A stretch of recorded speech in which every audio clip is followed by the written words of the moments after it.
झारखंड मंत्रालय में बैठक के बाद मुख्यमंत्री हेमंत सोरेन दिल्ली में होने वाले पूर्वोत्तर राज्यों की बैठक में जाने से पहले उन्होंने बीजेपी पर निशाना साधा है। उन्होंने कहा कि आप आदमी के पार्टी के सांसद पर जिस तरह से निशाना साधा है, कहीं ना कहीं हम भी निशाने पे हैं। उन्होंने झारखंड में अवैध संपत्ति को लेकर और ईडी के मामले को लेकर क्या कुछ कहा, देखें इस खबर में।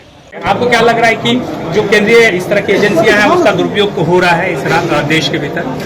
ये तो आकलन करने वाले और उस पर चिंतन मंथन करने वाले लोग आप बुद्धिजीवी लोग हैं, और किस तरीके से एजेंसियों का सहयोग राजनीतिक हितों के लिए लिया जा रहा है वो आप और देश के सामने और दुनिया के सामने दिख भी रहा है और चर्चाएं भी हो रही हैं। क्या संजय सिंह को इससे गिरफ्तार किया गया कि लगातार बोल रहे हैं आप संजय मिश्रा जी, संजय सिंह जी के बारे में क्यों बात कर रहे हैं? बहुत सारे लोग हैं, ठीक है ना, पता नहीं कई चीजें चर्चाएं में हैं, कई लोग लाइन में भी हैं, हमारे बारे में बहुत जिक्र होता है, बेनामी संपत्ति बेनामी संपत्ति। अजीब हाल है, मुझे समझ में नहीं आता है। मोबाइल पीछे करो नहीं यार, गजब कैसे घुसा दे रहे हैं। आप सबको पता है ना कि मैं किस समूह से आता हूँ, किस वर्ग से आता हूँ, मालूम है जी। मैं आदिवासी समूह से आता हूँ, आदिवासी नौजवान, और मुझे बेनामी संपत्ति का आरोप लगता है मेरे ऊपर। और आपको पता है यहाँ पर आदिवासी जमीनें और संपत्ति किस तरीके से खरीद बिक्री होती है। जिस संपत्ति की हमारी ना खरीद होती है ना बिक्री होती है, ना बैंक मदद करता है, तो वो संपत्ति लेके आदमी करेगा क्या? और आरोप हमारे जो विपक्ष के लोग हैं, कई संस्था के स्पोक्स पर्सन भी बने पड़े हैं, और अपने बौद्धिक क्षमता का उपयोग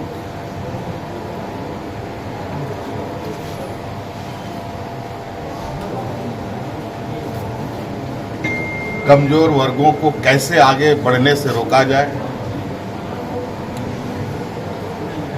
ये लगातार जारी है। खैर कोई बात नहीं,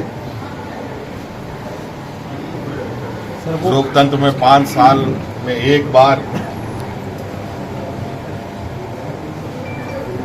हर एक जनता को, हर एक व्यक्ति को अपना ताकत का एहसास कराने का वक्त मिलता है, और ये वक्त बहुत जल्द आने वाला है। समय किसी के लिए ठहरता नहीं। अच्छा दादा, कल तेजस्वी यादव ने पटना में कहा जो रीजनल पार्टियां हैं, जैसे बिहार में आरजेडी हो गई, अभिषेक बनर्जी भी ईडी के रडार पे हैं, आप झारखंड में हैं, तो रीजनल पार्टियों को उन्होंने कहा कि बिल्कुल खत्म कर दें की जो है पॉलिसी केंद्र सरकार चला रही है। आपको लगता है कि रीजनल पार्टियों को दबाया जा रहा है जो रूल कर रहे हैं स्टेट में? देखिए, अब किसी के बढ़ाने से हम यहाँ बढ़ के तो नहीं आए हैं, तो किसी के दबाने से, किसी के षड्यंत्र से हम खत्म होंगे, ऐसा लगता है क्या? इसीलिए हर लोग, और विशेषकर आदिवासी, दलित, पिछड़े, अल्पसंख्यक लोगों को बाबा भीमराव अम्बेडकर साहब ने भी इस बात को अंकित किया है कि इन वर्गों को अपने पैरों पर खड़ा होना चाहिए, उनको आगे आने का मार्ग प्रशस्त होना चाहिए। और आप वो समय बिल्कुल सामने है जहां ये समाज तेजी से आगे आएगा। सर जातिगत जनगणना कराएंगे राज्य में?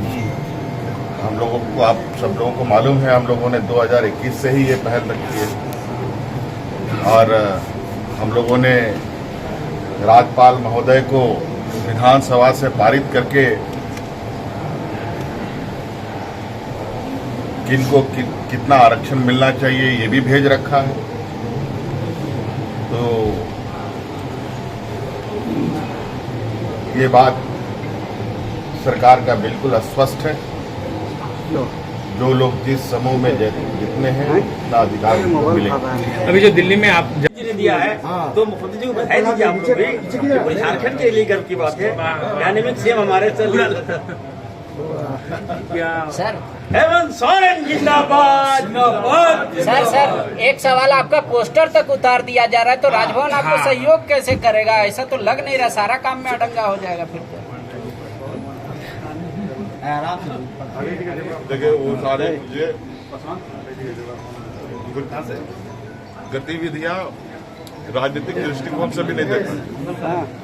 यूनिटी ऑफ पीस फाउंडेशन और लायंस क्लब सिवान के संयुक्त तत्वाधान में आयोजित हो रहा है एक शाम कौमी एकता के नाम मुशायरा और कवि सम्मेलन, जहां तशरीफ फरमा होंगे अजीम शायर नदीम फर्रुख, रवायती शायरा शबीना अदीब, अजहर इकबाल, जहाज देवबंदी, गायक जॉनी फॉस्टर, हिमोशी बावरा, चांदनी शबनम, नूरी परवीन, वसीम बरेलवी, जौहर कानपुरी जैसे नामचीन शायर। आलमी शायरों की मौजूदगी में मनाए जा रहे अदब के इस जश्न में शरीक होकर गंगा जमनी तहजीब को बुलंदी अता फरमाएं। स्थान एकता इंडोर स्टेडियम सिवान। तारीख 7 अक्टूबर 2023।